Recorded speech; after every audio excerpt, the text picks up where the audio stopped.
You might be surprised to find out that a tongue piercing is much older than you thought. It actually started out as a ritual with the Mayans and the Aztecs.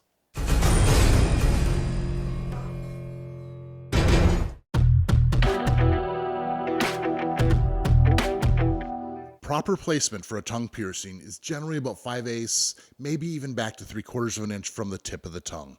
You don't want it too close because it will rub up against your teeth and your gums, which will cause a lot of problems.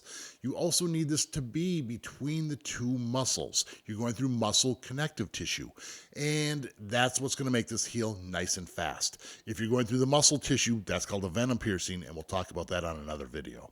Now, the jewelry option is going to be a barbell. The options you're going to have are going to be coloring it with some anodizing or adding a gem to the top. Now, keep in mind, the bar is going to be a little long to start off with because you swell a lot and you will want to downsize in the future. If you leave that long bar in, you will chip your teeth.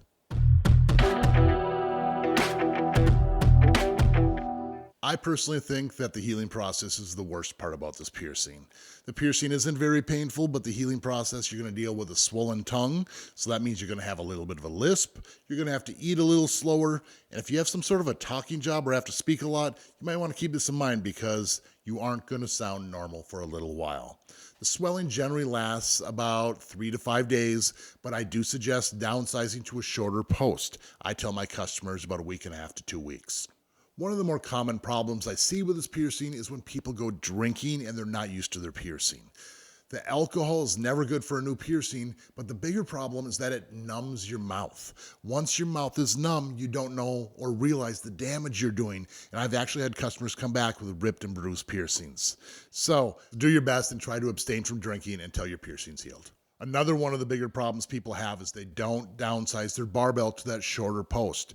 It allows you to play with your barbell much more and rub it up against your teeth, which is eroding the enamel and damaging your teeth. Downsize, downsize, downsize. Now, I can honestly look each and one of you right in the eyes and tell you we've all bitten our tongue, and that really hurts. So this has to hurt, right? Let's check it out.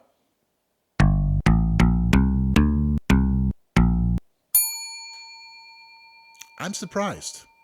Not totally surprised because I've had my tongue pierced before. But you would think it would hurt more. You would think it would be up there, but it's not.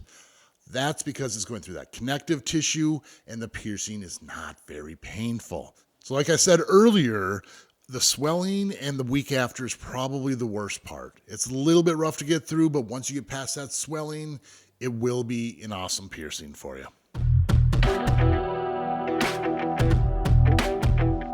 I do have strong opinions on this piercing. I love this piercing because it's not very painful, it's fun, it's hideable, and yet totally visible. It's fun to play with, which is also another reason why I hate this piercing, because when you're playing with it, it's doing a lot of gum erosion, enamel erosion. It's causing problems. So if you're playing with it too much, you should probably remove this piercing.